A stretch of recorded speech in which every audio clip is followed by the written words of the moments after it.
Welcome back to the Always Reading Book Club. It is your girl Kiki Reader, and we are diving back into the Silver Spoon series by Nicole French. Now, if you have not listened to book one, that review is available down below in the description section. Yes, it's long. I'm going to try not to make this one as long. Once you finish that review, come and join us as we dive into book two, Then Come Lies. We start off going back 16 years to the day when Xavier's mom had just passed away. So he's made food for his family that's coming in from Japan. Well, they're already there from Japan. Elsie, who is his mom's best friend, they're getting ready to go down and meet with the family. And the foods that he made were all of his mom's favorites. Now, he doesn't really want to go down. He almost feels like nothing matters anymore, right? Because his mom's gone. Elsie's like, you're going to finish school. Your mom's put some money aside for you to be able to, X, Y, and Z. It's not a whole lot, but it's enough that, you can be okay. And we find out that the mom met Elsie when the mom had she was like going to the library to learn English.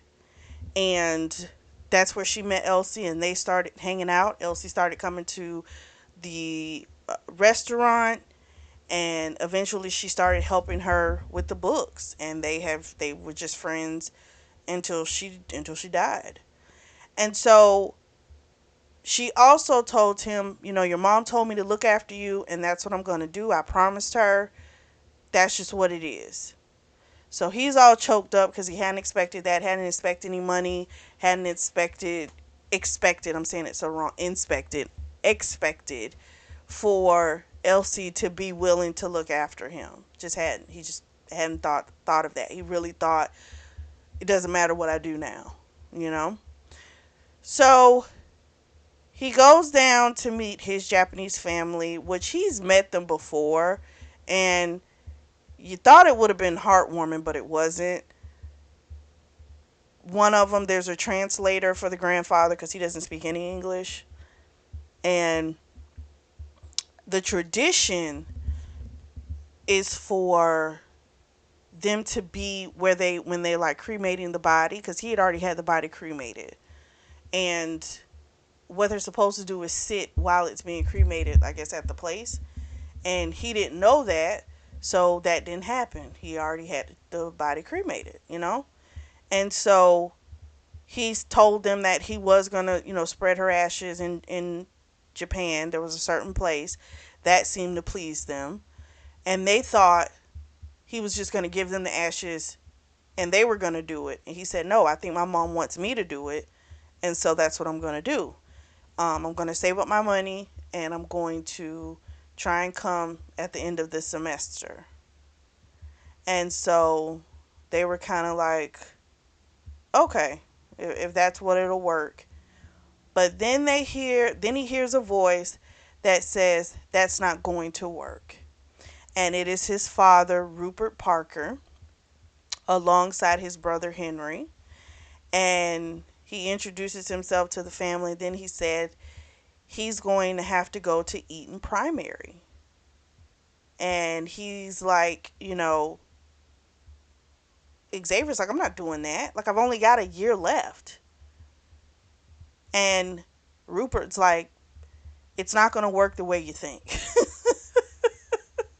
He says, you're my child and you're my responsibility. So I'm like, well, what happened all these other years? He should have been your responsibility then too. We come back to the present. We switch to Francesca's POV. Remember, they just left. We pick up where we left off, where they had left the airport's chaos. They're in the vehicle. The little one's crying, and he's holding her to calm her down. Jagger says, it's always like this. Because Xavier was like, it's never been like this. But Jagger was like, no, it's always like this. He's like, it was like this when your mom passed and when Rupert showed up. And it was like that when you opened your new restaurant and came in with a model. Just spilling all the tea, right? So she's wondering, okay, so clearly his life in London is very different from his life in America. He clearly was holding back. So he's holding the baby. And she's like, you got to put her in a booster seat. And he was like, I can hold her. But then the driver, I think his name was Ben, he was kind of like, no, you need to put her in a booster. And he's like, no, I got her. Well, he winds up having to hit the brakes, and the baby jerks. And Francesca's like, see, that's why I said you got to put her in a booster seat. And then the Ben guy was like, yeah, you got to do it. Otherwise, I'll get a fine, you know? So he was like, he put her in the booster seat, and he's like, fine, happy now. It was very passive aggressive. And here's the thing, I don't know where that's coming from. It could be the stress of what's going on, right? Like, he's getting hounded. He's in a different environment than in New York. So, and he probably doesn't like being told what he needs to do with his daughter, which I think then turn reminds him of the fact that he was left out of his daughter's life. They get to the penthouse, we get a little backdrop, and we find out that his Uncle Henry, he is alive. What happened was he'd had a stroke while he went hunting. And he was by himself, which one should never do, apparently. You're supposed to go along with someone. And so he had been laid up in a hospital for about 3 weeks. He wasn't able to talk, so wasn't able to tell anyone he was alive. So when he was able to talk, he was able to say who he was. And I was like, oh, because I thought for sure dude was going to be dead. I don't know. I just really thought that. But anyway, I digress. So then they get to the penthouse. It's massive, of course. And she's looking around kind of like, oh my God. And he said about, there being plenty of rooms for everyone to have their own space. In her head, she's like, okay, so she's going to have her own room, which is weird. Like, why would he want that? Made her feel some type of way. And then she's thinking, like, no, I shouldn't feel that way. We're still just getting to know each other, X, Y, and Z, right? So then he made the whole confession. So she's thinking about the whole confession that he made that night about I love you, and how since then he hasn't said it to her again. You know? So the baby almost fell running, and it's like this rug was like $20,000. Elsie, the assistant, which I just realized is Elsie, his mom's friend. For some reason, I was thinking Elsie was some younger person. Don't know why, but that's just what I thought. But this is his mom's friend, and now she's his assistant. So Elsie, was like, well, let's show her room, because they had did a whole Moana theme for her room, so she absolutely loved that. And he said to Francesca, like, did I overdo it? And she was like, you did, but it doesn't matter. Look at her. She's so happy. And he was like, I just got a lot of time to make up for. And she's like, you've done that and then some. And he's like, no, not to me. So then they go to the next room. It's nice again. Again, huge. And it didn't, here's my thing. It isn't, you're not going to feel warmth because it was a bachelor pad. You know what I'm saying? Like, it's going to be different. And you're not used to high end. Let's just be very clear. You're not going to go for a minimalistic type of place. You're used to a lot of clutter. So she already, I'm still not liking her. Okay. My non-liking of her from the previous book, it is lingering on into this one. I still don't like her. We'll see if she can redeem herself. He also told her, like, they can redecorate because he understands, it's like a bachelor pad. And he's like, money's no object. That, of course, made her feel some type of way. Which to me, again, irks me. He's rich. He's rich. If you can't handle that one truth about him, leave him alone. I'm just saying. But anyway, um, he shows her the room. She's like, well, where's your room? So he sweeps her off her feet, and he's like, you're not going to sleep in a room without me. That's not happening. And she's like, well, what you said earlier, saying that there was plenty of room. He says, yeah, if like your family wants to come, there's plenty of rooms where they can stay. He's like, but you'll always stay with me. That of course made her feel good. So now he's gotta keep her up because it's 4 in the afternoon. They're jet lagged. She's sleepy, but they can't go to sleep yet. So he told her, of course, how much he missed her and made a comment about how he didn't really want to say it to her over the phone and stuff like that because if all in all honesty, the minute he said it, he would have just flew across the ocean to go and get him. That's just what it was. And she's like, okay, she understands that. So then they're going to go out, and Elsie's going to stay with the baby. And they head out. And he takes her on this nice date, and he takes her to the British Library. And she, of course, was like, what? Like, this is perfection. Now, this, I would love to. I find that so incredible to have these libraries. Like, oh my gosh, it's just that would be so fun to go to a place like that. And we find out that he's basically he said it was a bank holiday. I think it's because he's a freaking duke. He was able to get this done, is what I think. So basically, for 3 hours, they've portion of it's been sectioned off to where they can have a way, for 3 hours in the library. So the librarian that comes and approaches, she of course says to him, "Your Grace," and he's like, "Just Xavier." But the woman was like, "Mr. Parker," like she didn't want to say anything, be too informal to him because of who he is.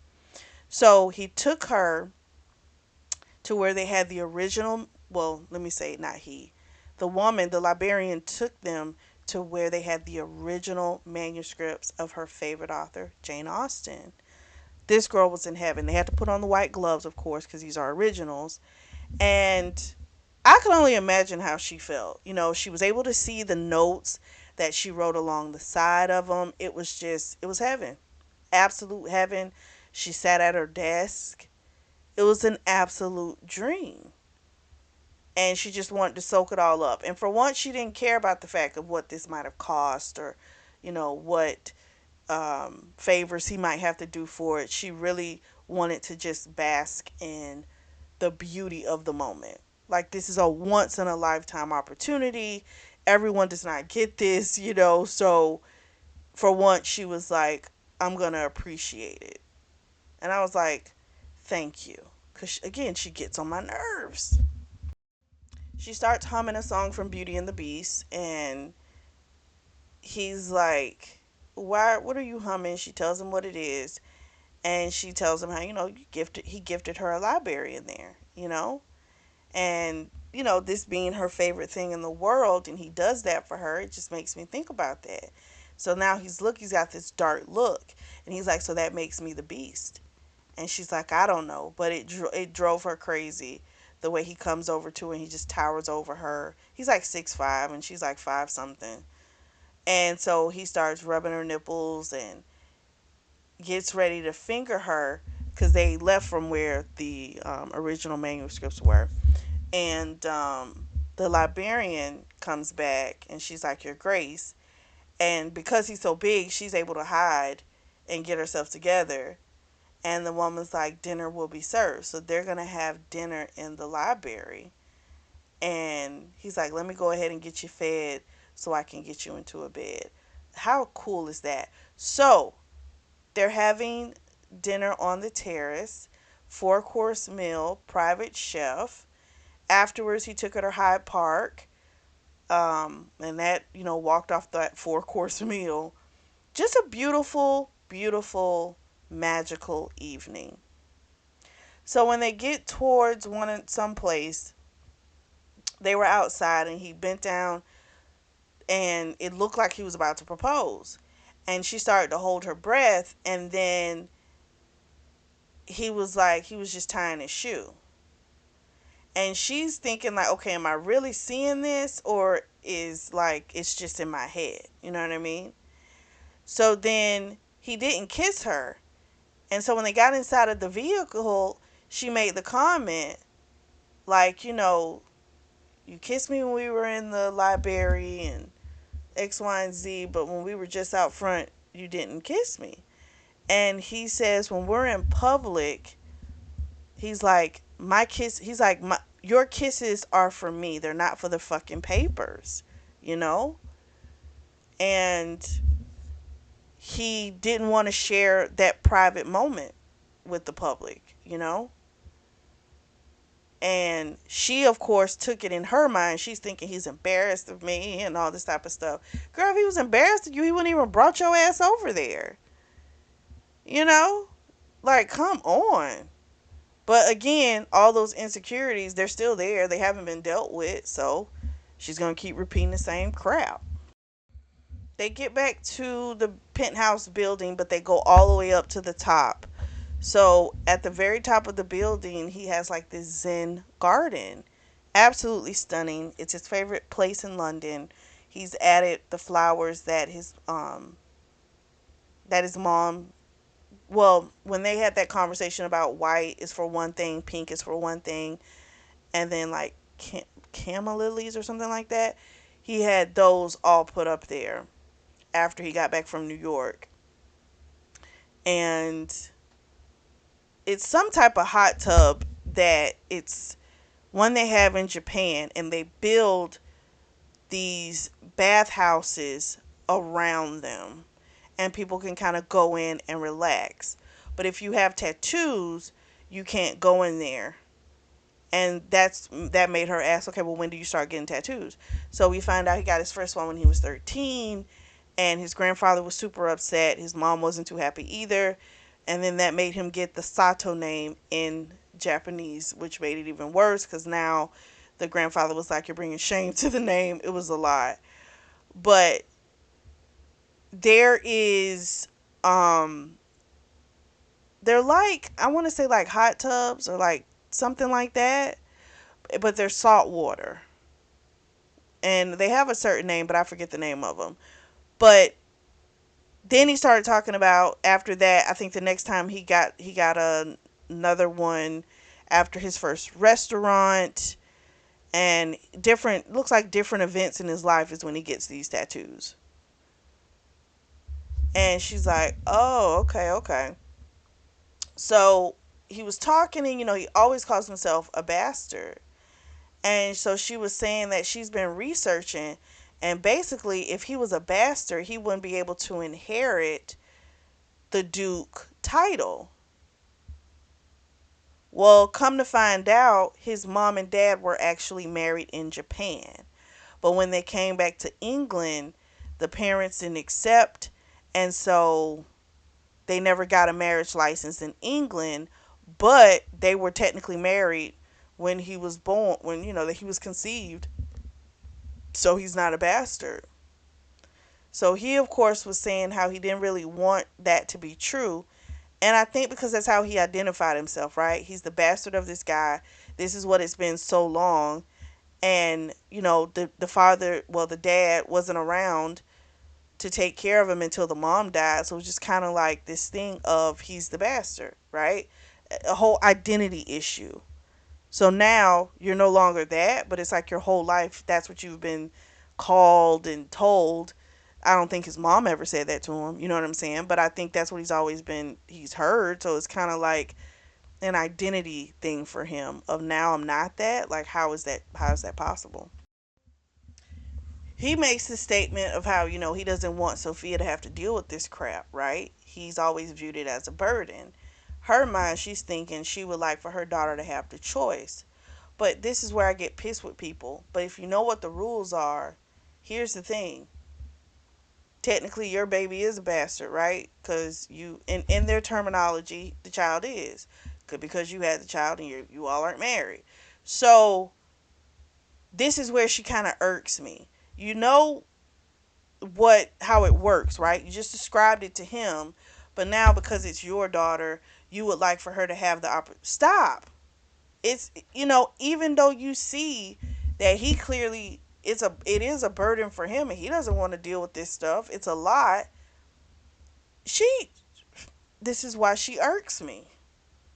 It's like she wants Whatever the opposite is that he wants, she wants the opposite. It's like, well, why can't the opposite be? It's very annoying, you know? But anyway, they get undressed, they get in the pool. Again, it's salt water, which is supposed to be very therapeutic. He lifts her out of it. He eats her, and I'm thinking maybe he did it before she got in, because otherwise I'm like, wouldn't she taste salty? That wouldn't taste too. But anyway, she at first was a little scared because she's thinking about privacy. He's like, we are the tallest building. He's like, there's privacy at the top. So he goes ahead, eats her pussy. They have a nice heart fuck, very intense. And they both said they I love you before they came. It was all sweet. She was happy because now he had said it, since it had been so long since she'd heard it. We then go back 13 years. Okay, so this will put him at about 19 years old. He's currently on a train. He's with Lucy, and they're coming from one of those schools. I'm going to say Eton. I could be wrong, but they're coming from a school. He's just been expelled for fighting. Um, he's a he done got expelled from like so many schools. He's so bad. But anyway,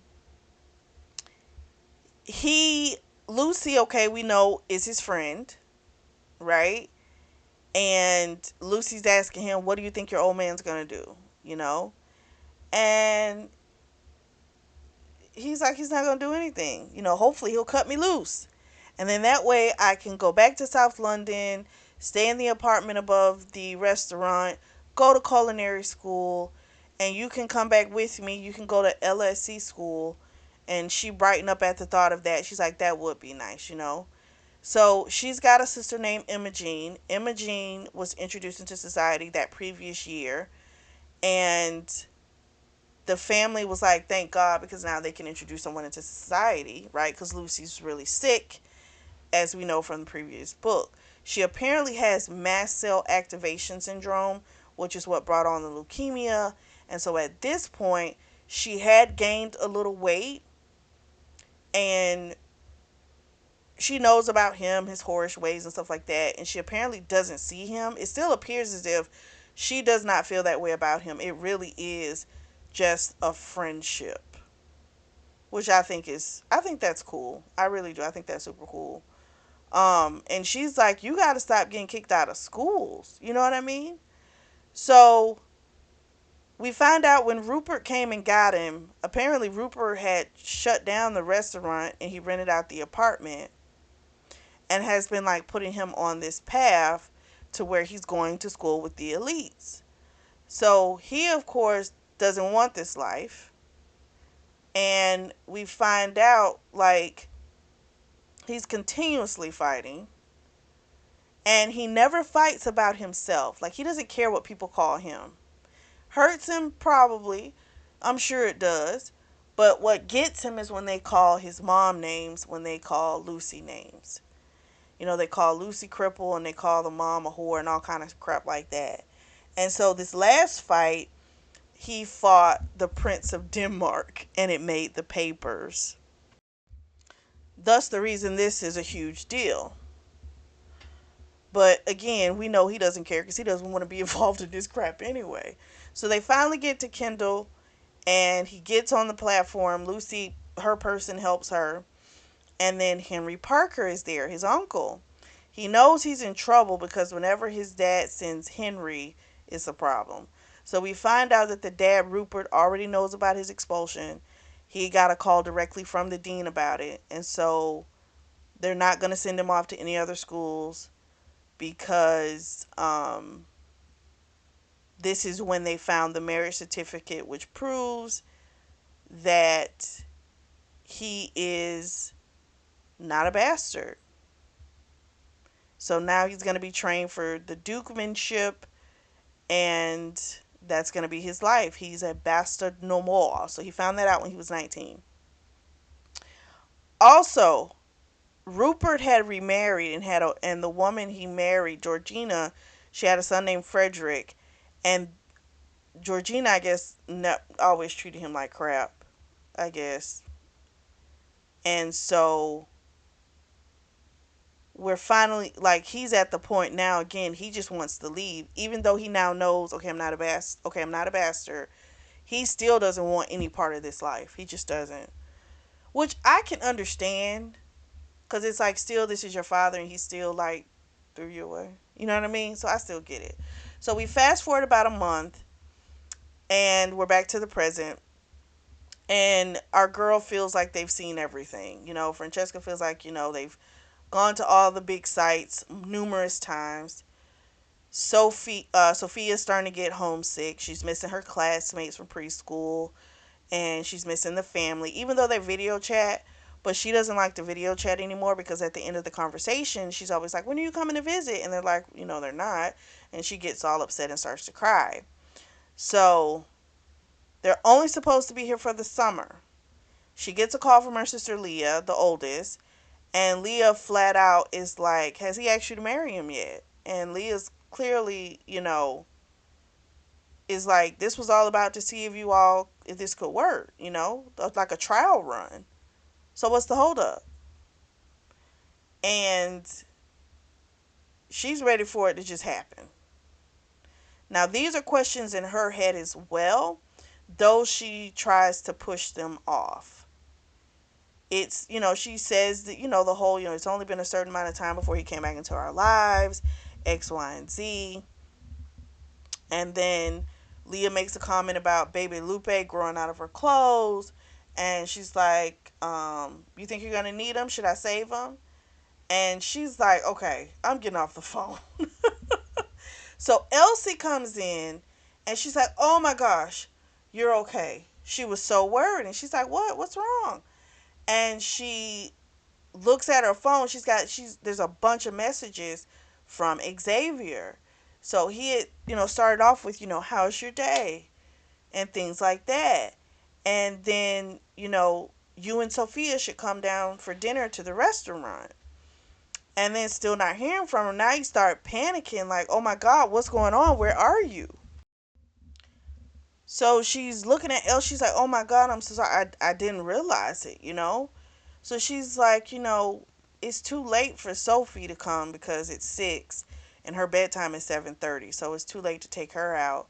She's like, "But I'll go and I'll check on him." And Elsie tells her, "Okay, but, just be kind of mindful. He's in a mood." She's thinking can't be that bad, right? So Elsie's like, "I'll, get Sophia something to drink, not drink, something to eat. We'll be fine." Because that's kind of like her granddaughter because she helped raise him. So it's like, so she kind of treats her that way. Because I don't think Elsie has any kids. They never mention any. So she gets all dressed up and she goes to the restaurant, which is in walking distance. It's only a half a mile away from the house. And so she gets in there, and the receptionist's like, "Oh my gosh, I didn't know you were coming, and we were just really busy." And she says, "No, it's okay. I didn't have an appointment. I didn't make a reservation. It's okay. I just came to check in on him." And the receptionist is like, "I don't know if it's a good time." And she's like, "Oh no, he'll be happy to see me." She goes back there. He is ripping a new one into that chef Lafrey guy. And basically, he had made some recipe incorrectly. He'd done some bullshit, I guess. And he's been causing problems for a while. He quits every time you turn around, and the restaurant ain't even been open that damn long. You know what I mean? So he's a problem. And she watches him as he jacks the guy up. He puts the man's face in near the pot. And I mean, he is going off. And he tells that guy, "I create the menu, you cook it. You don't do whatever you want to." And it seems like the dude had complete control over at the other restaurant where he worked because he had gotten some Michelin stars, right? So I think he only had one. But that's going to get you a lot of pull, right? Because you've gotten the highest honor. Clearly, you know what you're doing. We're just going to let you go. Well, he's gotten quite a few at his restaurants, our boy Xavier, So he doesn't treat him that same way. And it seems like the guy just throws tantrums. It really is. But he is pissed. Xavier is beyond pissed. And he fired the LaFrey guy. And then she, of course, is shocked by this whole scene that has just occurred. And she's thinking, okay, maybe I do need to get out of here. But she knocks some pans over. And he saw her. And he's like, Chess, what are you doing here? He comes over there. And he tells everyone else to go back to work. And then he takes her out back. He takes her like further into the alleyway. And then basically winds up fucking the shit out of her. And the way he was banging her against, he had picked her up. She was like banging her head against the pavement. I'm like, oh shoot, this bitch might have a concussion afterwards, you know. He was talking really dirty, filthy to her, and it's like she kind of liked it, but it also freaked her out at the same time because it was like all this aggression, it was being taken out on her, you know. It was like this is more than just a nice hard fuck. Like this is some other shit. And then afterwards, it's like he couldn't even really look at her, and he was just like, I'll see you when I get home. And he left, and she goes back home. So she watches Pride and Prejudice, she reads, but nothing settles her mind. And then around 2 a.m., he comes home, smells like a distillery. He's got, smudges and stuff on him. And he comes over to her looking like he's ready to like do the same shit to her again. But she's like, you're not gonna fuck me and then walk away from me like I'm some piece of trash. And he's like, I'm so sorry. He's like, you're never trash. I would never think of you like that. You're not that. And she says, well, then you need to tell me what's going on. Because this cannot be just about that chef. That chef is a freaking child. He quits all the time. Like, what's going on? Well, had gotten a phone call that Henry had another heart attack and they don't expect him to make it. He apparently doesn't have too much longer, which now means he now has to go down and take care of the estate. He's got to step into the role, you know? And, this is 1,200 years of history that just goes down to nothing if he decides not to do anything. And so she's listening to him, and it sounds as if Henry helped him out a lot. Henry was the one that found that marriage certificate, and he was not necessarily nice to him, but he didn't treat him bad, you know? And so I think when so many people treat you bad, I think for him that was the best it could be. He's going to go ahead and leave now, and Elsie's going to make arrangements for them to come to Kendall, and that makes her happy. But at the same time, you walking into some shit and you don't know what it is. So they take the train, first class tickets. They're heading to Kendall, I think it's Kendall, might be right outside of it. And Sophia, of course, every animal she sees, she's talking about it. The older couple, they're looking like they aren't too happy about it. But hey, the baby's excited. But the woman finally says something to her. And she's like, I think I know you. And she's thinking, you don't know me. And then she's like, pull out the paper. Pull out the paper. So he pulls out the paper, and it's a picture of them from the airport when they were first bombarded. And she was scared because she thought it was possibly from when they were having that, banging session outside of the restaurant. And so she winds up saying something about the baby, the woman saying how the child's out of wedlock and all this type of stuff. It seems like they're just straightforward. It may be rude as well. Okay, I'm not going to negate that. But it's like, again, y'all are not married, so that's what it is. So she has a text message thing with her siblings, Kate. They message back and forth, and then they finally get out. They get the driver, and then they drive up, and the baby's like, it's a castle, mommy. And the driver, Gibson, he's actually the butler. Very uppity, very proper. And I said, he's going to be a trip. I could tell. Because he's one of those, this is the way it's supposed to be, so that's how we're supposed to do it. And if we're not doing it that way, something's wrong. He's that type. And if you don't want to do it the right way, I don't like you either. He has that whole attitude. So after they get there, Elsie points her in the direction of, you know, takes her, where Xavier is. And when she opens the door, he looks very much like a duke, but he looks worn out. He is stressed. I'm like, damn, and he only came up here, a few hours before them, and he's already feeling the effects. He sees them. He's like, thank goodness you're finally here. Picks up Sophia, hugs and kisses her. Francesca didn't notice that there was a woman in there. This woman looks like perfection, and her name is Imogene. This is Lucy's sister. So she winds up saying, like, oh, I'm so sorry for your loss, with your sister. She's like, yeah, Lucy was a great loss, blah, blah, blah. So she's calling Xavier Kip, which is apparently something about fish, a fish joke, because when he was, I guess, before, he didn't like fish. And Sophia was like, but you love fish. And she starts naming all the different fish that she's learned as when he takes her to the markets and stuff. And the way the woman was touching him, she like touched him on the shoulder. It was just a little too intimate for her.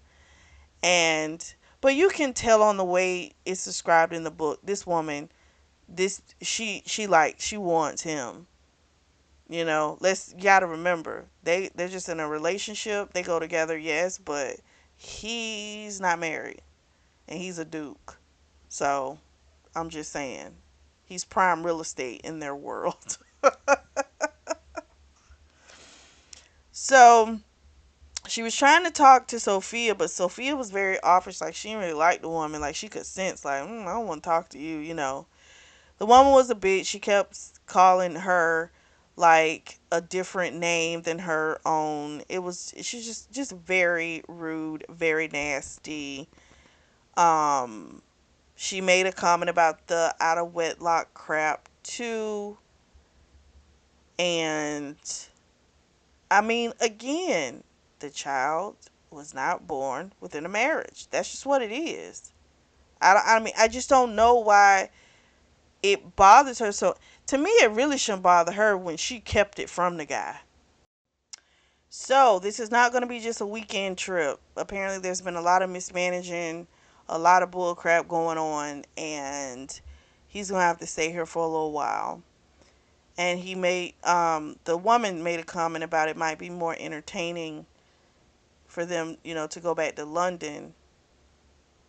And he's like, no, they're not going any fucking where. And then, of course, the baby's like, so where's your dad? But he tells, Frankie, like, no, I want you here, you know? And she needed to hear that because, her mind will go somewhere else quick. He winds up taking her on a tour. It's kind of rushed. He knows the history of this place. And it's kind of like, it's like he knows the history, but as he doesn't like the fact that he knows it. It's weird, but that's what's going on.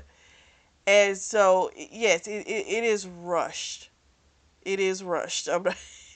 But hey, you wanted a tour, and this man busy. I'm just saying. So it shouldn't be no problem because you already freaking know.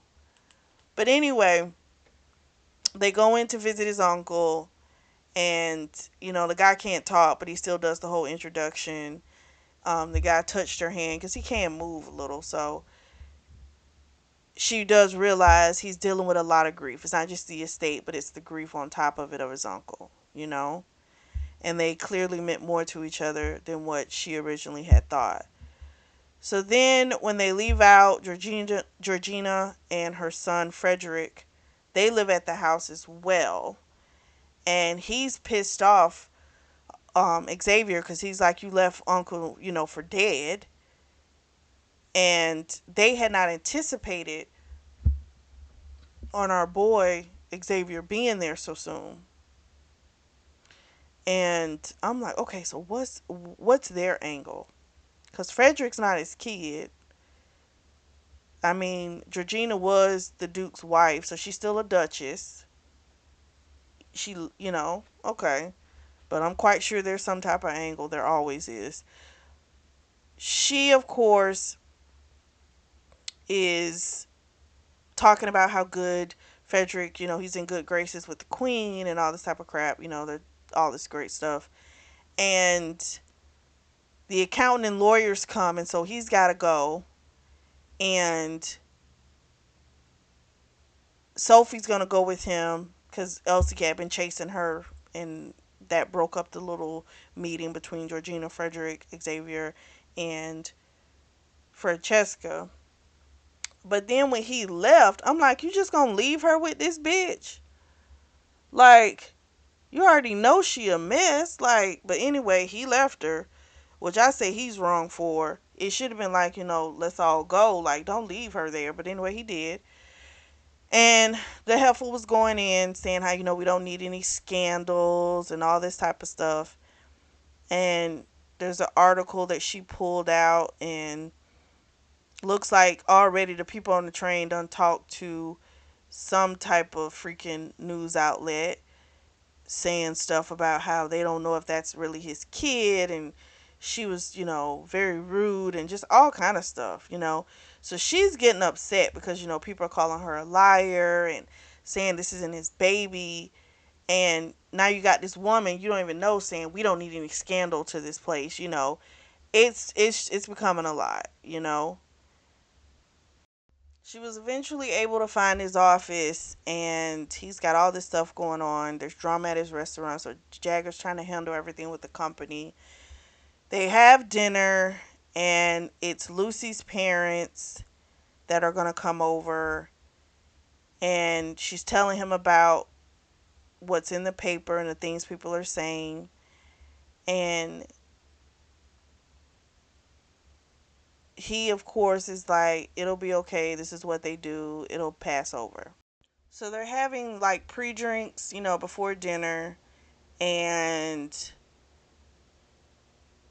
they're talking about how, he should get you should get a nanny.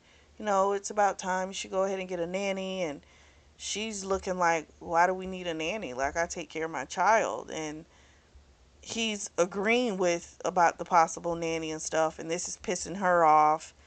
And okay, that is a conversation between the two of them. I agree. I just don't understand. Like, he's not helping the situation, and he's pissing me off too. They're both pissing me off at this point because there's no real sit down and conversation about how things fully work. He'll just go, it's difficult, but that's all he gives her. He doesn't tell her this is how they operate. They play these type of games. Like, he should have been giving her a playbook on how to deal with this shit, and he's not. But being that he's not doing that, she is still stuck in this set of, I'm just a girl from the Bronx. I'm like, okay, J Lo, you know what I mean? It's like it's annoying because what you should have realized with that opening of that restaurant is how this is your life is not the same anymore. Shit has changed, and she's still trying to hold on to, no, I'm not that, I'm this type of person. You don't have to be a bad person because you're with a rich person, right? And a rich person isn't bad because they're rich. And I just feel like she gives away so much ammunition for people. Like, she gives people ammunition. She really does. So, of course, the dinner was just fucking horrible. They barely talked to her. When she would ask people questions, they were just downright fucking disrespectful. They wouldn't even answer her. It was horrible. And they were dressed to the nines. She was not. He didn't tell her. how she should have dressed. He doesn't help her. He keeps trying to do this, you're perfect for me and that's all that matters. She is going into an environment that you know is vultures. Why are you not trying to protect her better? I'm just saying. You know? So both of them are stupid at this point. I don't like either character. Neither one of them. So of course when they go back to the room, which oh by the way, they have to have separate rooms out here because the Duke and the Duchess don't sleep in the same room. And they're not married, so you know damn well they're not sleeping in the same room. So he's got to sneak into her room. And so he's thinking he's just coming to fuck. And she unleashes like, no, like, don't you think it was like smart for you to like talk to me about hiring a nanny, not having a conversation about that shit like I wasn't there? He says, I thought you would be okay with it because you've had to do this all on your own for so long. I thought you wouldn't mind the help. And I'm not gonna lie, that's a pretty logical answer. But she takes help, as in that means she can't do it herself. Because you can't. Because it's very difficult to do it by yourself. You know? Some people you realize they just want to be a martyr. A martyr. They really do. You know? They want to be known for all their sacrifices. It's ridiculous. They wind up fucking and then in the middle of the night the baby wakes up nightmare crying. And he's like, where are you going? She's like, I'm going to Sophia. She's, you know, having a nightmare. She thought he would have jumped up and went, but he rolled right over and went to sleep. And so she went in there with the baby to calm her down. Then she winds up falling asleep. And then when she comes back in the room, he's already gone. So the next morning, she gets up and he had to go do some type of survey or some land or something. And Sophia's eating pancakes. Elsie's up with her, and Xavier had left a note saying that he heard what she said last night, and that about her needing something for herself, and so he gave her a key to the library. So she goes to the library. It's magical. It's even got a rolling ladder. I was like, talk about straight out of Beauty and the Beast. I love it. But anyway, she finds these journals from all the different dukes of the past, and she just wants to dive in. She wants to research, and she gets really wrapped up, spends the whole morning there. And then Georgina comes in, and we find out, says she likes to come in here to be to herself. She likes, this as a sitting room. That's what she would like to convert it to. And she's like, Francesca's like, the rest of the house has a ton of sitting rooms. She's like, yeah, but they're for the public when they do the tours. So then Georgina shows her a paper basically where the headline is like, you know, people talking about her again and about the baby not being hurt, not being his, and, just a lot. And Xavier comes up and I don't know. He keeps saying the same thing, not letting stop letting it get to you. Like, they're going to report, they're going to say whatever they want to say, you know. And Georgina was trying to insinuate like maybe he should send Sophia and uh, Francesca back to New York, and he says that will not be happening, you know. And Georgina's like, but there's obligations coming up, there's garden parties, different things that we need to show we're still in good standing with these people. And so for that he does agree, but he says he's not going to go without Francesca. That's a non-negotiable. And so he had come up with the idea, Xavier, about trying to get Frederick, once he finishes school, for him to take over steward of this place. And he's agreed to go to these events um, and just kind of deal with Georgina for now. Because Georgina and Frederick, they live there. So I'm like, this should be funny or freaking crazy. All right, so we fast forward. It's the night before the Ortham ball. And she's getting ready. She's got this big poofy dress. And she got this wardrobe that was bought for her to go to these events. And the baby comes in and she's like, oh my gosh, wow, mommy. So she now has a nanny named Miriam who was recommended by Elsie. And Sophie, Sophia really likes her. And Sophia's like, let's go show daddy your dress. So they go in and he's got hard rock metal pounding. He's punching a bag. The baby's got her hands over her ears. She's screaming like, what is going on? So she sent the baby back to Miriam. And she's like, I'm going to find out what's going on with daddy. You go ahead and go back. And he had to work out some aggression. He didn't like the dress she had on. He's like, I wanted you to wear the red dress that you did to the opening of the restaurant. And she's like, but it's not formal. I can't wear that. So then he gets her on his desk and he starts playing with her cooch. And then when Emma Jean kind of bursts in, he's answering her questions, but he's still playing with old girls with, Francesca's cooch. And Francesca came, but she had to mask it as something else. And then when Emma Jean left, he was like, he corrected her because the bitch is always calling her like a different name. Franny, it could be anything. So he said it's Francesca. And she's like, oh, you're right. I'm so sorry. I'm so sorry. So then after she was gone, they had their nice hard fuck until she came. And then afterwards, he was like, it would please him to wear, if she would wear red tomorrow. And she's like, okay. And I think in a couple of weeks, she's supposed to go, her and the baby. And they still haven't talked about their future. So as of right now, she's still set to go back to New York. So we go back 11 years. We switch to Xavier's POV. This is what? He's now 21? He's about to be 21? He's been kicked out of a few more schools. He is in the kitchen at the estate attempting to make sourdough. He's having an argument with Rupert. Rupert's trying to force him to go to university.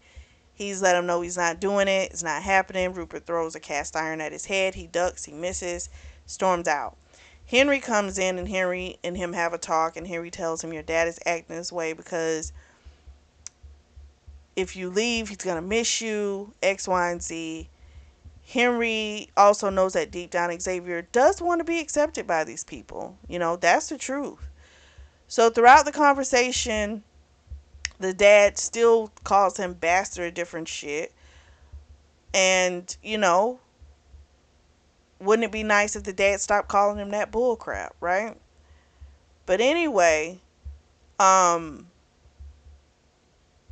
they have come up with a plan. They want him to marry Imogene. And he's like, no, I don't want her. And at the time, Imogene was like 15 or 16 or something like that. And he's like, I'm not going to jail. And they're like, when she's of age. And he's like, no, I don't like her. She just chases me around. She's annoying. He's like, why not Lucy? We're actually friends. And she's the eldest. And he's like, she's not, going to make it past 30. And she can't have kids. And he's like, I don't really care. I'm not marrying Imogene. That's not going to happen. So Rupert comes back in and concedes to a deal. He's like, if I pay for your first restaurant, will you come back and stay here? And continue to learn the stuff for the Dukemanship. And so it meant he could cook, meant he has his own restaurant, so then he agreed to do it. We get to the day of the event, and Xavier has an estate, or the family has an estate that's close to where the Ortham ball is going to be, because the Ortham, I was thinking it was going to be next door since they are their neighbors, but it's at another location, another one of their properties. So it's actually a lot closer to London. So she's going to get ready at Mayfair, the London penthouse. Her daughter, their daughter Sophia, is already at the estate with, I want to say, probably Miriam and Elsie. And Xavier had something to handle at one of the restaurants, I think. So he's going to meet her on the curb outside of the event. She's got on a red dress. It's a long one, not the short one, but it's got a slit, sexy. Um, and she gets up to the event. He's not there. So she goes up to the woman, and guess what? Name's not on the list. So guess who pops up? Adam. Adam fucking Klein. And he was like, "What are you doing here?" You know? And she's like, "What are you doing here?" He's like, "Well, my dad still works for the embassy." And they were able to score tickets. So I feel like he's seeking out to come to these events to play like he doesn't really know what's going on, but clearly he's paying attention. He has to be. So he asked her, "So you're still with him?" And she says, "Yeah, why else would I be in London?" You know? And he was like, "Well, after what I read earlier, I didn't think you all were together anymore." So again, this could be me overreaching, but I'm like, this, the way he said it, something's off with him. Well, anyway, he pulls it up on his phone. Her mama, Guadalupe Ortiz, did an interview saying that her daughter was no duchess. She was mean.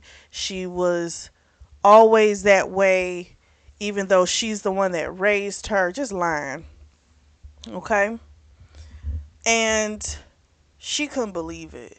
Like, this woman really did this.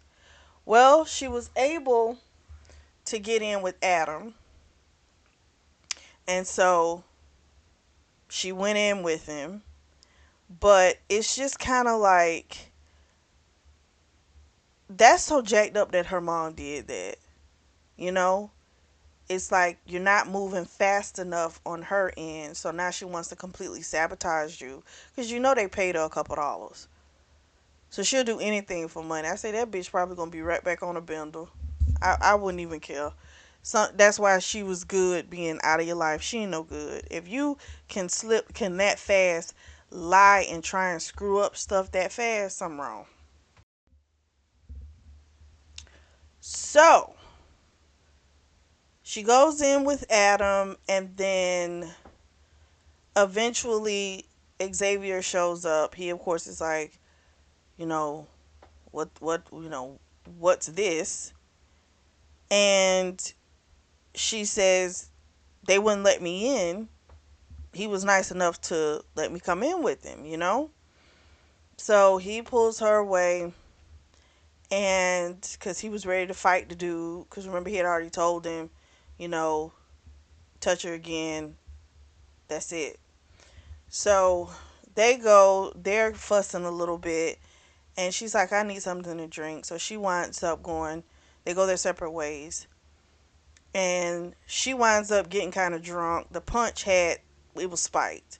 So she was upset. So she was like, drinking in anger. And she's seeing him dance on the floor with, Imogene. And that, after that, she said, fuck it. She was out. So Adam, she's like, could he give her some funds so she could, leave to get back? And that right there sounds fucking crazy, you know?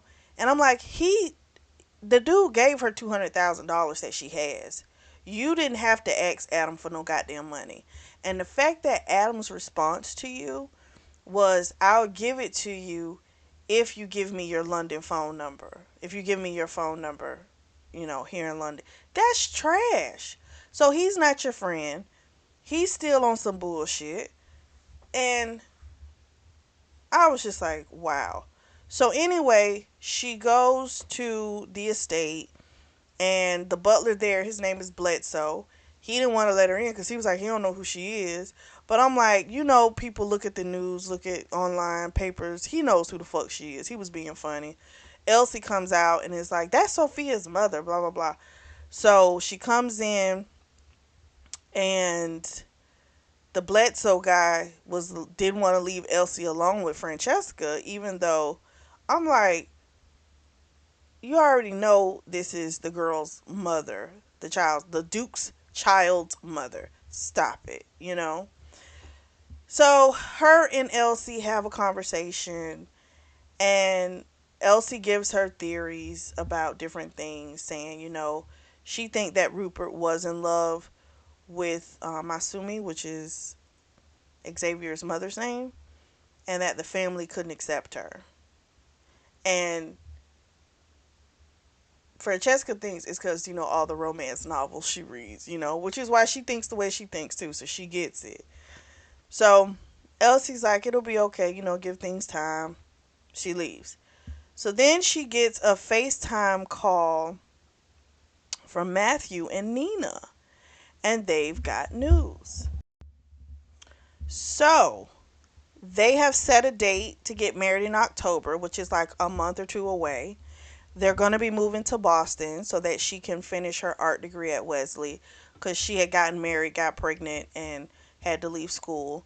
So, first, she starts to panic because it's like Matthew is her safety net, right? He's leaving. So now she's terrified. And she's got envy because it's like Matthew knew he wanted Nina, and that man went through hell and high water, high water to get to her, Whereas she's looking at her situation, and the same thing is not happening. She's so unsure based on how Xavier treats her different times.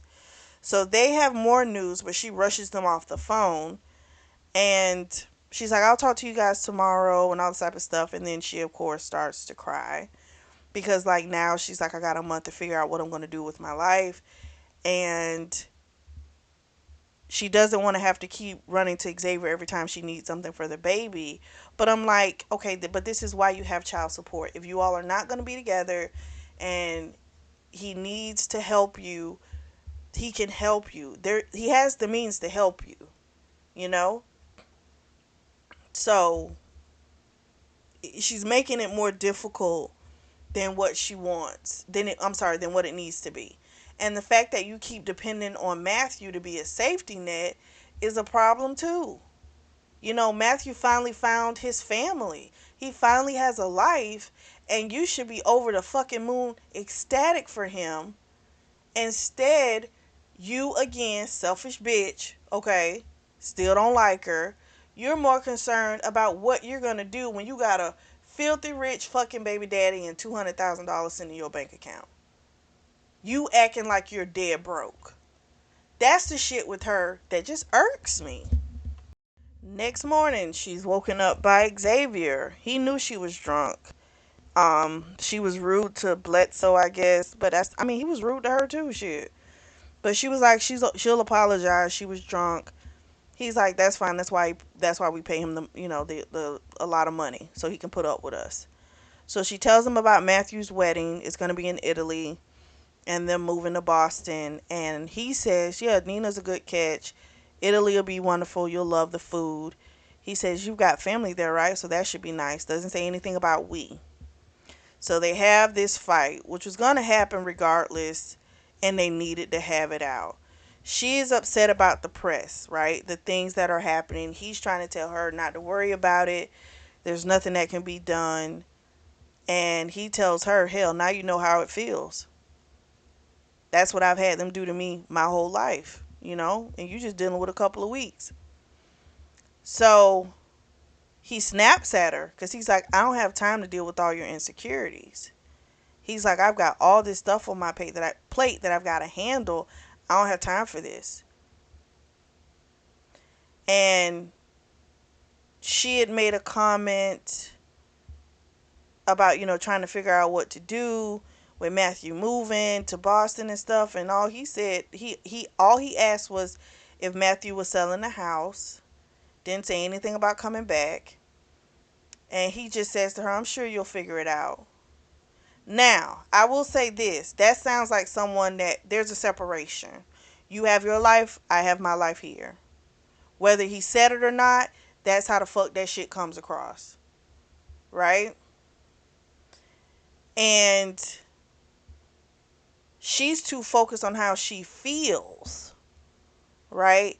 Than to really handle the things in her life or to really say what it is she wants. And he's going to a polo match. He asked her if she would come, if she would bring Sophia, because she knows Sophia likes the ponies. She's like, "Do you really think I want to watch you hit a fucking ball?" And he said, "You're the only people I want there. Do with that information as you may." And he left. She cried. So she was all set to get one way tickets for her and the baby and go back to New York. But then when she went in his room, he had already left. But next to his bed, he had a picture of some Japanese poems he had written out. Clearly, that's how he apologizes. And there was a picture of her and the baby asleep. Looks like when they first got there to London. And it's like, okay, even though he hasn't been around much, he still tries to keep them close to him. So she decided she wasn't going to just leave. She was going to go to the event. And that's what she does. So it's going pretty good. He's really great at it. We find out this is what his dad taught him, polo. It was like the one thing they had in common. It was like their bond. And so Jagger starts spilling some tea. Jagger had wanted Imogene at one point, but when he made the comment, but once I realized she was so in love with Xavier, there was nothing for me to do. Like, I don't want no one like that. So he also says how Imogene pokes around. She's always coming to his restaurants. And, she was so upset when he left and went to New York. So they keep watching the match. And Elsie takes the baby. And and she's also trying to, like, get him to stop telling all this stuff. Because she knows this has not helped the situation with what's going on between Xavier and, Frankie. So she's watching, and Imogene's there, and they're having this little moment. It looks like to her, she's like so pissed. So she decides she's gonna go and get something to drink. Goes to get something to drink. She's got her head down so they can't see who she is. But the women, they're talking so much shit about her, about everything that's going on in the paper. How he'll probably wind up being with Imogene. Um, just all kind of stuff, right? And then all of a sudden, someone says how amazing the American is, and it is none other than Adam Klein. So Adam's ass is there again. Here he is. He's there with his mom and dad. So his mom is English, his dad is American. And he tries to tell her, you know, basically Xavier's the same selfish asshole that he's always been. Nothing's changed. He told her, he should have been the one that was taking you around at the event last night, introducing you to society. You shouldn't have been left to do that by yourself. And that I do agree. If the stipulation was I have to be there, why would you leave me alone? She don't fucking know these people. And that is wrong, you know? She doesn't know about this world. So I do agree with Adam on that.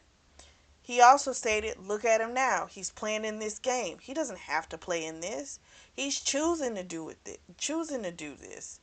He's like, do you see Georgina and Frederick? They're making connections. They didn't need him for this. So again, he's leaving you alone to fend for yourself. That doesn't look like love to me.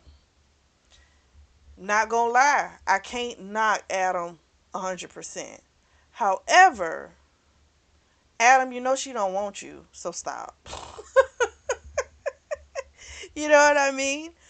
He also says that they have the richest, they're the richest. Their money is next to the crown. That's how much money they have. So I don't know if that's the full truth or if there really are issues with the money and just no one knows about it. Because that's the possibility. Everyone could be under the assumption everything's going great based on all the land and stuff that you all have, but they may not realize it might be other issues financially going on, right?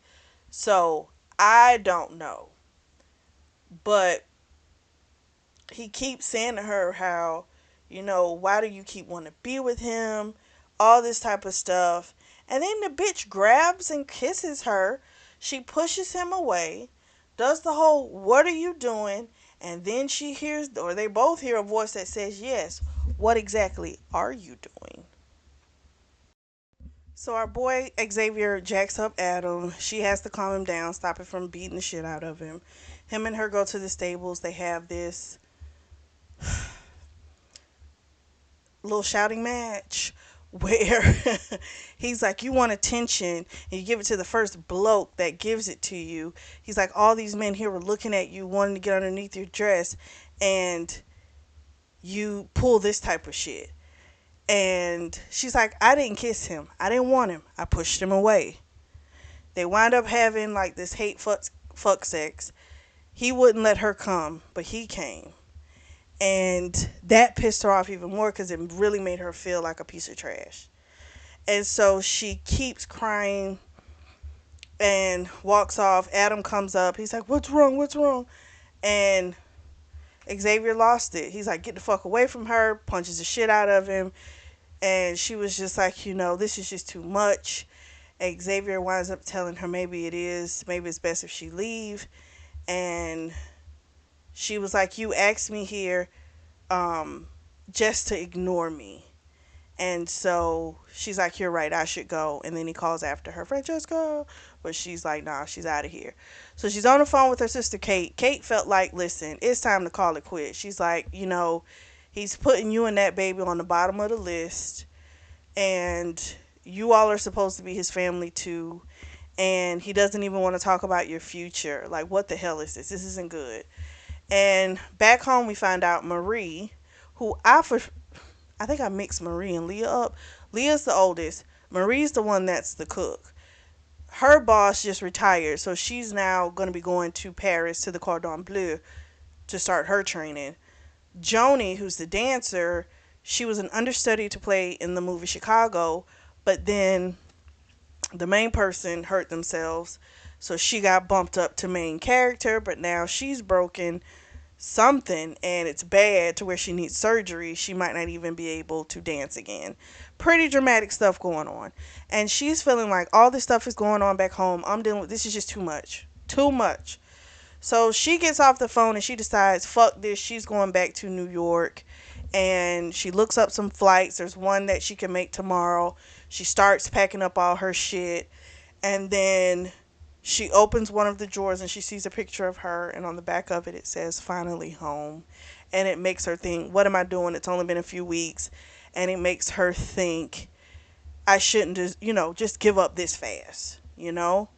And she's like, he deserves more than that. She's putting stuff back, but unfortunately, Xavier walks in and he's like looking rough, smells like a distillery, and he's like, what the fuck are you doing? So she was like, I was going, but I changed my mind. He's like, you were just gonna leave and you weren't gonna say anything. You were just gonna take her away from me again. They have this blowout. Basically, she lets him know like what she really feels, and him fucking her is like, that's the distraction, not fully dealing with issues. Give her a hard fuck and then that's it. And she's like, you're a bully, you hurt people. And she's like, and I'm tired of it. I'm sick of not being heard, and when I tell you something, what's going on, it's like it doesn't matter. You barely see us. It's just too much. He realizes the behavior she's calling out, she's not lying. He's pissed off because the tabloids have a picture of her and Adam at the ball. And she's like, you see this? She's like, so when they're talking shit about me and Sophia, it doesn't matter, right? When my mother gives a scathing interview, doesn't matter. But when your pride is hurt, now you care? That's how this works? So she was going to leave, but then he got a text message that said something's happened. Henry has had another stroke. They don't expect him to last much longer. And at that moment, she knew she could not just leave the man. He was shaking, and he was like, please don't leave me now. Please don't. And she knew she couldn't leave him. She had to stay with him for right now. So we go back 5 years. We switch to Xavier's POV. This was just a conversation. Henriette called him, basically saying about him coming back and that Lucy wasn't doing too well. He called Lucy. Lucy says she's fine. She just fainted because she was exhausted and she's good. And he says when he gets back to Mayfair, she's gonna have her own suite in his place. And she's like, just make sure I have my own bathroom because I'm not sharing with your women, you know? And he saw Francesca. He stopped talking. Lucy knew he saw someone. She's like, don't break her heart. And he's like, I don't know. This one might break mine. So Frankie's heading back to Parkvale, her and the baby. Miriam, Elsie. Is Elsie going? Elsie might be with him too. So the baby's not looking at everything like she was before. She's like, she's over this place. She misses her Theo. She misses her hooligan cousins. And yes, she said hooligan cousins. She tells her they're going to be going back soon. She didn't know what else to say. They get there. Miriam takes Sophia. Francesca goes to see Xavier. He looks bad. He tells her thank you for coming. And she asks if she could go and sit with Henry. And it made her think about when her grandfather passed. So sometimes people forget people when they're on their way out of here. And so she wanted to go and sit with him. And he was like, thank you so much. That means a lot. He's like, I can take you to him. She's like, that's okay. I remember where. And he felt a little hurt. She could see his response. And so on in front of him were the newspapers with all the tabloids with all the bullshit. So then in comes Imogene, and she's just like, oh my gosh, we came as soon as we heard, and all this type of stuff. And she kind of felt like, let me get out of here. So she leaves and she goes to talk to Henry, and just tells Henry how much she loves Xavier, how much she knows Xavier loves him.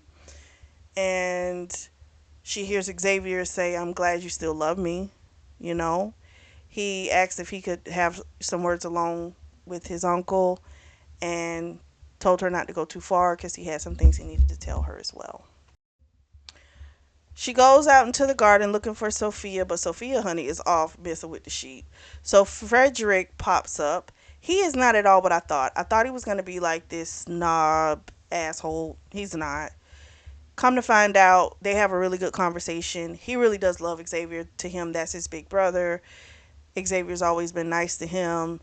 Um, he's he loves him, you know. And so then up comes walking Adam Klein. She's thinking, you have some kind of death wish, right? Well, here's the mic drop. Adam is a distant cousin, honey.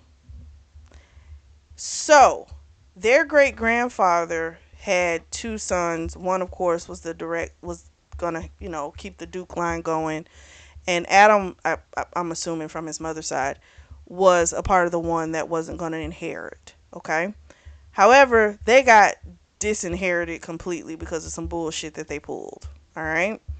So he's claiming that before Rupert died, he was making provisions so that it could be either Frederick get the throne or he would get it. He's been trying to find proof of this plan because I don't know if he never says that that's what Henry told that not Henry, that's what Rupert told him. It sounds like some bullshit he's been fed from his mom and from Georgina, because these are the people he's been working with to try and get this information. So he says that the net worth of the family is 8 billion, and he was basically slumming it in America, just biding his time because he really didn't want to teach no kids. So he's just been a complete lie from the beginning. Okay. Frederick saying, just let it go. Xavier's the heir. He's the Duke. Stop. But he's been going the past 10 years. He's been trying to find the proof, and he's determined to do it. So she runs to go find Xavier, and she runs into the butler. He's like, he's supposed to be cooking. So he goes and shows her where he is, and he's in there with Sophia showing her how to make some stuff, and they're having a really cute moment. She comes in, he doesn't really look at her. So he's clearly pissed. Clearly. And so eventually Sophia leaves when it's time to clean up because she don't want to do that. And he was just kind of like, how did he put it? When she tells him about everything, and she was like, why didn't you tell me that was your cousin? He's like, that's not my fucking cousin, you know? And he was like, I can't just give it away, because she was like, you can just give it to them. You don't really want it, you know? And he's like, I can't just give it away. It's not something you give away. That's not how that works. It's who I am. And he realized she's not going to be able to handle this. He's like, I thought one day you would be able to be a duchess, you know, but maybe not. But I'm like, this is where you should have said this to her before. You're saying it now. This is something you should have said to her way before. You know, she didn't know she had a fighting fucking chance. She didn't know. You didn't tell her. You're giving mixed signals about stuff, you know? So he winds up walking off, and she wasn't ready to finish the argument. He dashed off before she could get to him. She runs into Georgina, and she basically lets her know that it isn't going to work. She's like, if he wanted to marry you, he would have been did it, you know? She pokes at every insecurity that she has. She leaves from Georgina, goes outside of his office, and she hears him in there with Imogene, and Imogene is saying how if she's not happy at this point, there's nothing you can do to make her happy. Some people you just can't please. And she wanted him to say something on her behalf, like, and he didn't. He's like, maybe you're right. Maybe I'm just, she's never going to be happy here, you know? And then she sees Imogene go up to him and kiss him, and that broke her heart. And she ran away, and she ran into Georgina, and she's like, can you get me out of here? Can you get me out of here now? And she said, sure, I can have Gibson pull the car around in 10 minutes, and we'll send your things. She said, and you won't tell anyone where we're going. She said, I wouldn't dream of it. So she planned right until they wanted anyway. They get back to New York, and Matthew has some news to tell her. So we know he's moving to Boston, but Nina has given him like a ton of money. So the house has been paid off, and he's going to give her the home. And she would only stay if if she could agree to pay whatever Pete was paying, which was like 1,500. She's like, that's the only way I'll do it, you know? So he did an agreement because he was just going to give it to her, but he was like, I'll amend it and do a rent to own, and you'll just give the 1,500. And she's like, okay. So she winds up calling Xavier to tell him, well, to talk, because he'd been sending so many messages. At first, he thought she went back to the flat in London, Mayfair. Then the paparazzi saw her at some airstrip, so he started freaking out. So she called him, and they talked, and he was like, I know this wasn't a good place for you. He said, it's not because you're not good enough for it. He said, this place is not good enough for you. They broke up. She didn't tell him that she saw him and Imogene that kiss. She didn't want to, she didn't want to talk about it. It was painful enough to see it. Clearly they were over. They both said, that they didn't want it to end. He was saying, we'll figure out the money thing. I'll pay you for all those other years as well as for moving forward, and that was that. And so she hung up the phone and she winds up going out to the garage and breaking stuff, plates. They were actually her mother's plates, and she just broke them, just thinking about everything. And she finally felt like back to herself, like Frankie Zola, a damn good mama. We fast forward a month, and Henry's passed about 4 days ago. Xavier, of course, is miserable on top of everything. It's been a lot for the poor dude. Imogene comes over. She wants to offer her condolences. We find out what actually happened. So when she kissed him, he pushed her ass damn near across the room. She slapped him because, a viscount is not supposed to be rejected. He don't want her. Never did. He gets an email from Francesca. Imogene is like, it's been a month and she's just now saying something. He had to like go off on her, and she finally calmed down and she chilled.